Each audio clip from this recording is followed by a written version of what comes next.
You're watching Open Agenda. Here's our host, Joe White. Welcome to Open Agenda. I'm your host, Joe White. In the studio with me is Mr. Mike Goldberg from Delmar, Mr. Dr. Joe Venosa from Salisbury. Thanks for coming out. Thank you. So we have done our best to cover the MOUs with ICE and people's concerns, and yet we still have a lot of questions. Last week when we were talking about it with Trish Melvin, Mr. Jim Adkins spoke up and actually said he was going to do a lot of research, and he spent the best part of the last week finding other counties that had MOUs and trying to find out from the ICE website what everything means. Mike, I want to find out from you. Is it any more clear to you at this point what's going on and what's the potential? The only part that's clear is based on our own research. We're not really hearing anything other than a press release from the county executive and a couple of public statements on mainstream media by the executive and by the sheriff. But beyond that, they have not really explained themselves, which is, I find that very disturbing. We have to understand that the sheriff actually has the control here. It's a constitutional sheriff. He does not work for the county executive, as most county departments do. This is the sheriff's decision, and I truly wish that the sheriff had been a little bit more forthcoming, had come before the council at least, just to explain to the general public the county executive's involvement here. Okay, she agrees with the sheriff's program here. Frankly, I do as well. But most people don't really understand it right now. The executive really doesn't have any involvement beyond this. The detention center does come under the operational control of the executive branch. The sheriff does not control that. So there has to be some kind of an agreement between the sheriff and the executive branch to use the detention center for holding people who are already detained on federal warrants. But beyond that, the executive may choose to take some victory laps, but she really is not otherwise involved here. And yet, I think you could look at it the other way, and I don't know to what degree any of the local politicians are doing their calculus at home, but it could also backfire politically too, because you have gotten a lot of people riled up on an issue. And yeah, a lot of it is from either misinformation, disinformation, or actually, I think from what we've seen, just ignorance. Because in light of a clear explanation from public officials, people are left to sort of go to their own. Hey, look, if they have open work sessions and you choose not to go or watch them, you're ignorant, that's on you. Yeah, but this is not the case. But if there isn't that, then you're going to get 100,000 different opinions about what's really going on, or at the very least, and the irony is most of those dozen from us. And the irony is most of those citizens that do have their own conclusions or fears are going to go to the council anyway during public comment. Yeah. And the national polling does show that an overwhelming majority of Americans do support increased levels of immigration enforcement. Yeah, I agree with that too. Majority of Democrats on the particular models that I think that there's like a wide consensus. Yeah. But I think the problem is that's not being explained again to the public by our officials about what's going on. I tell you what, let's bring Jim Adkins in now. And let's find out what he has to say. And Mike, would you come back and join us? So stay with us. When we come back, we're going to speak with Mr. Jim Adkins from Ardella about the ICE MOUs. So stay with us. We'll be right back. Welcome back to Open Agenda. Joining us in the studio is Mr. Jim Adkins from Ardella. Thank you. Dr. Joe Venosa, thanks for sticking around. Yes, sir. So we've done a couple episodes talking about aspects of the 287G MOU, the application with ICE. Yes. We're still gathering more information, and I understand that you have taken some time, gone on the ICE website, looked at Carroll County's MOU, and I want to find out more about just what you have found. All right. Well, we first started out, there are eight counties in the state which have an agreement with ICE. Out of the 8 counties, 5 of them have what they call a warrant service officer. And the basics of that service is that it allows trained law enforcement people to serve a warrant to a incarcerated subject from ICE.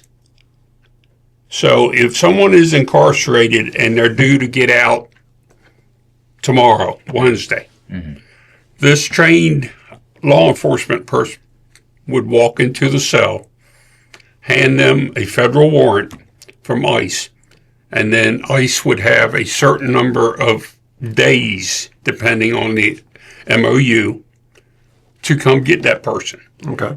Or say, we don't want him, let him go. It does not allow the law enforcement people to go out and enforce immigration laws. It only allows them if immigration has a warrant for that person and they are already in custody to do something. Okay. Which is different than the original talk that, was going on. The original talk was, they called it the jail enforcement model. Yes. But that almost sounds like, well, we're just going to jail them. Yes. But then this actually seems, from my perspective, fairly reasonable. Someone who's already incarcerated, who has federal charges pending against them. Because if they were, say, wanted for murder in Kentucky, we would want them to serve them with Kentucky's warrant and wait for them to be extradited to Kentucky. Now, not everybody's going to agree with that, and I understand that. Most certainly, there's a lot of folks who were at the county council meeting last week who did not agree with that. Well, I don't think they know, actually. Yeah, I think the knowledge is the problem. Yeah. You've not gotten any knowledge out of the sheriff. You've not gotten any knowledge out of the executive, except her wanting to be the first person to run to the microphone in the media to say, we've got this agreement. Yeah. Well, you don't have an agreement. Yeah. You can go on the ICE website every day, and 2 or 3 times a day, they update that. Right. It's time stamped with the date and the time that it's updated. And it tells you the participating counties in the country and the counties who have applied to participate. Wycomico County has not even applied to participate as of this morning. They are not on the website. So what is she referring to last week? Well, apparently she and the sheriff sat down and decided that this method of the warrant service officer was the best of the 3 options. But they haven't turned the application in. Haven't turned the application in, and I agree with you 100%. Of the 3 options that law enforcement has in this county, in my mind, this is the best option because every person who is incarcerated has a check for wanted or check for warrants run on them. Yeah. It's not an infringement on anybody's rights. If you or I go out there today and do something that causes us to be arrested, they're going to run a check on us to see if we're wanted anywhere in the country. So why wouldn't you want that? Right. So, I mean, this is no different. Yeah. So the only problem I have with this entire program is that ICE is offering new hires $50,000 as a bonus. They are paying off their student loans if they have any. ICE's budget, federal budget last year was $10 billion with a B. This year it is $29.9 billion. And going up. And going up, and it was tripled. So Elon Musk didn't cut this. Elon did not go in there and put the doge on this. Yeah. And even if you agree that ICE should have all this money and they should be doing all this, when you look at this agreement, ICE, if the county enters into this agreement, ICE will pay to train them, the law enforcement people. Now, what that means is they will pay the instructor and they will pay the facility that the class is being held at. Everything else is on the county's nickel. Okay. Right. And we don't know how much that is. Don't know how much that is. The training, the hours that the law enforcement people have to put in. It's a 4-week course. The people at home who have to work overtime to cover the people who go to Georgia for the training, their overtime is paid by the county. Yeah. And they're also off the street now. Yes. From whether doing their county Yes. duties. So, it's So could I just elaborate on a speculation that I've said publicly many times? I don't think, and based on what you've read and researched, I'm curious your thoughts. Is this really more of County Executive Giordano trying to do two things at once, which is, of course, get political fodder, for it, trying to sort of show her credentials, as it were, but then also going back to the same constituency that she tends to hide behind, which is law enforcement, saying, I support the police, and now I'm going to give them a lot of money on our dime to do things outside of the county that in the end don't really improve local policing. I mean, she has kicked off her campaign, Right. So we can. It's fair to assume that she is in campaign mode by her words. Yeah. Yes. Like, that's what I get. I guess a lot of the ICE drama in Wicomico County to me is not really about immigration. It's more about a cop fetish from one politician. Is that? Well, here's a couple problems that when I look at this, I see. Okay? Number one, and this is a very big bullet point, and this is not Jim Adkins' words. These are the words that are on ICE's website. It's a 10-page memorandum. Now, the memorandum I have, because Wicomico hasn't submitted one yet, is from Carroll County, Maryland. But like I say, 5 out of 8 counties that participate are using this. So I would expect that the Wicomico memorandum would be based off something that's already been created. I'm sure Mr. Wilbur is hard at work copying. More than likely. Yeah. So here's the first point.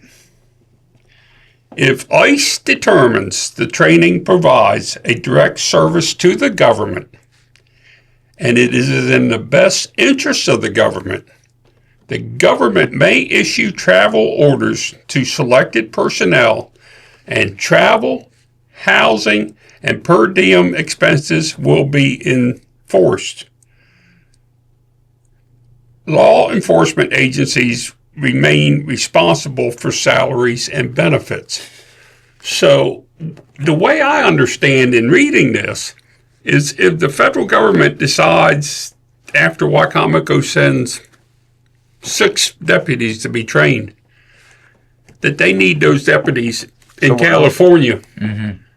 Those guys are going to California, And we're paying for it. we're paying the bill. Yeah. So that to me throws up a red flag right off the bat. It may mean that, it may not, but you haven't had a chance publicly to ask that question. You don't. And are elected officials going to ever actually articulate this Yes. to the public? Liabilities and responsibilities. Law enforcement, local law enforcement, us, will be responsible to bear the costs of participating law enforcement personnel with regard to their personal property, personal expenses incurred by reason of death, injury, or incidents giving rise to liability. So you want to use our county police force to go and do your work for you, Yeah. but God forbid if something happens to them, Yeah. it's on the county. Yeah. Well, you're working for the federal government. It should be on the federal government if you do it. Well, and also to that point is something that Dr. Venosa brought up last week. Our sheriff's office, although I think they do a great job, is taxed to the point that we don't have student resource officers in every school. Right. So even before you would address those budget issues, why wouldn't we have addressed our own local budget issues here at home first, and in addition to these other potential budget pitfalls? Yes, and not only that, but none of this is budgeted. Not for this fiscal year. Not for this fiscal year. None of this is in there. So let's turn it around on the council then, because ultimately, don't they have the power of the purse for these expenditures? Like, do they have to approve it, or is it because of these agreements we sort of give up our financial or fiduciary authority on some of this. We don't fully understand. No. We don't. And we've asked, and to be honest with you, no one person we've talked to has seemed to understand the whole process. So can I ask something? Okay. Sheriff Lewis, Executive Giordano, Council President Cannon, anybody in elected office. The public, at least us and a few more people, are asking, what are the financial implications and the responsibilities of our county based on this agreement? Did anything else stand out to you from the Carroll County MOU? Yes, one other thing did, and that was the fact that the people who are sent for training have to be not only qualified law enforcement officers, but they have to be trained or have experience as inmate rights, conduct, and responsibility. Okay? Now, I understand the sheriff's department and the deputies have law enforcement experience. They know the law and how to apply it. The correctional officers at the detention center know the conduct and the responsibility of the inmates. But do each group know the responsibilities and requirements of the other group? And knowing both those requirements It's a lot. is the requirement of going to this class. And our elected sheriff, Mike Lewis, does not actually control the detention center. Exactly. Our county executive and her staff actually have control of the detention center. Right. So we're really asking one hand to know what the other hand's doing when they don't ever actually, they're not part of the same department. Right. So The only thing that, in my mind, when you go through this MOU, that gives some relief or peace to me in this MOU is that law enforcement is only serving warrants to already incarcerated people. Yeah, They're not out. They are not enforced. They're not out there to go out and round people up and bring them in. That's not what this is. and I think that's the great irony of this whole sort of drama, is that for a lot of people in the community, including those that spoke at the council and elsewhere that are, worried, it actually, to your point, is sort of the least intrusive, the least aggressive agreement you could get. And yet it may very well be the most expensive. But this is a question that I have posed to a couple people. I mean, I know as Open Agenda, we have asked the sheriff's office to come in and talk to us about this. They have politely declined at every opportunity. Yeah. But going back to checking to see if someone is wanted when they are arrested, that's been going on for 50 years. I think that's Nothing has changed. So in these MOUs with ICE, they're not new. This is not something that started in Donald Trump's term. This goes back to the 90s. Yes. Yes. So some of these counties have actually been in these MOUs previous. right. But a large amount of them are getting out of them, too. There are some that are getting out. Trish Melvin spoke Yes. of that last week. But in a normal work session type of environment, there would be people who have expertise in this to come to speak to the council and the public about, hey, these are the things you can expect, and these are the things that sometimes are pitfalls. And it could be about money. I mean, if we're worried about how much money we may have to spend 9 months from now in the next fiscal budget, this would be a good conversation to have before we spend the money and don't have it left to save. And I agree with that. But the point I'm trying to make is that signing this MOU to participate in this program, they're already participating in this program, and they always have. Because when someone's arrested and they check for warrants, they contact the issuing jurisdiction with the warrant. Do you want this person or not? Right. Because we're going to release him on such and such a date. If you want him, come get him. we've always done that. So what's different now? Well, what's different is that we're giving the feds more of our tax money. Well, yes. And a few politicians get to run on it for I'm going to re-election. say, yeah, I think it's more of a that. Well, that may be. Yeah. Well, thank you very much. Thanks for the information.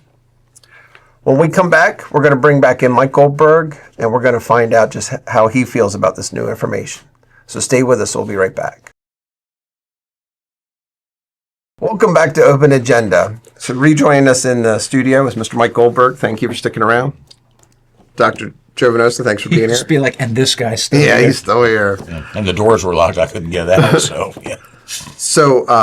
So Jim had so much information Yeah. and was able to synthesize it down into some very small bites so that we could use that. Yeah.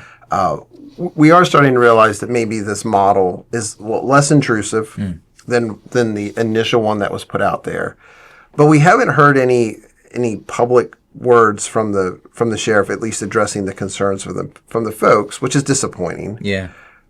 But Mike, I want to ask you. I mean, are you comfortable with this MOU model that they're talking about? I am comfortable with it. I think it's I think it's the right way to go. My beef is limited to the recurring fact that our government, especially the executive branch, and now I've got to throw in the sheriff's department in, that they are simply not communicating with the people. This has been an ongoing problem the last couple of years, and I just don't understand why this is being kept under cover. Well, one of the things that Jim brought up that I thought was interesting is he's gone to the ICE website and they're updating this multiple times in a day, and Wicomico County does not have a signed agreement or even an application in.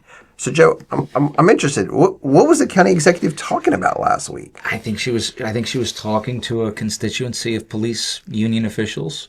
Okay. I think she was talking to, a sliver of the base that this is a red meat, for them.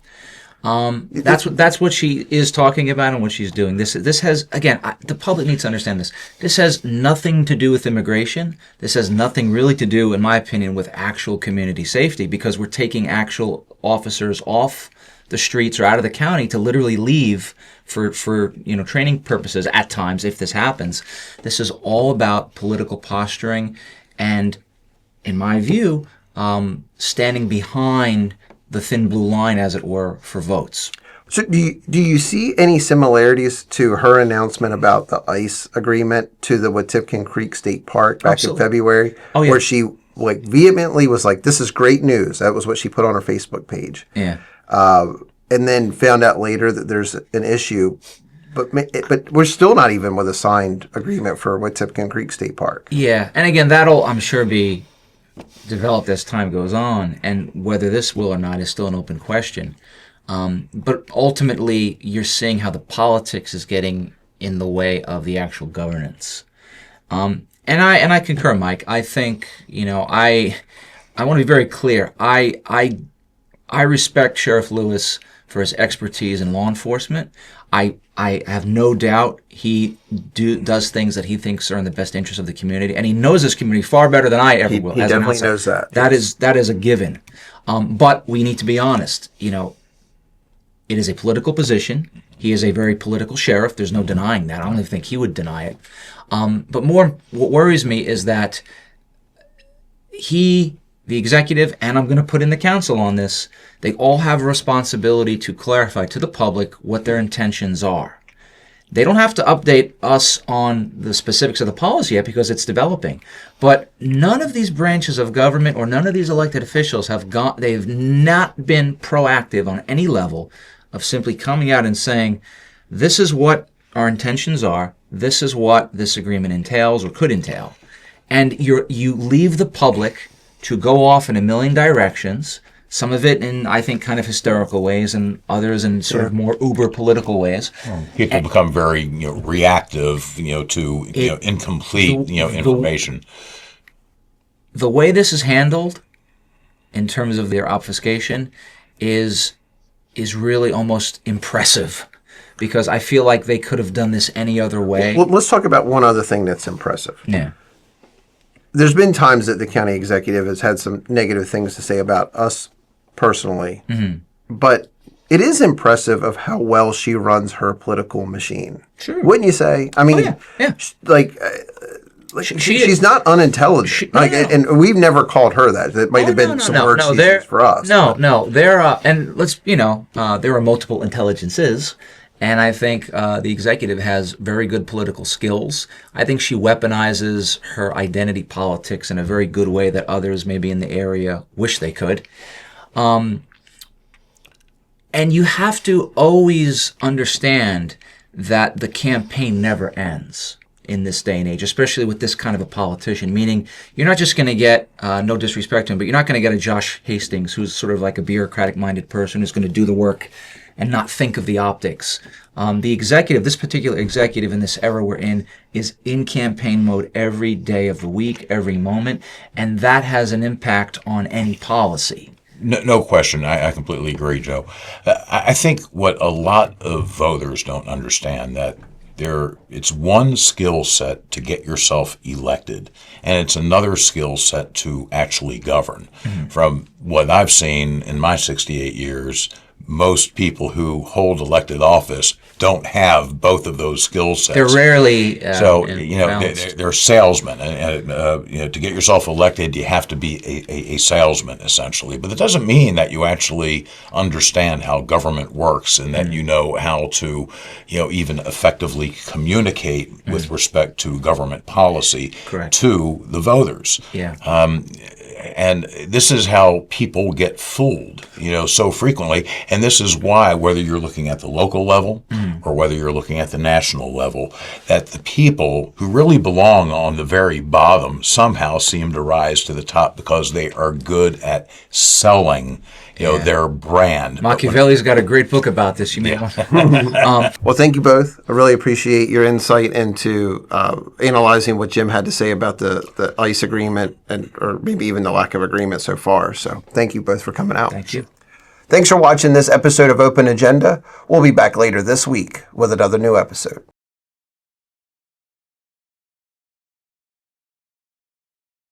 Ice, baby. All right, stop, collaborate and listen.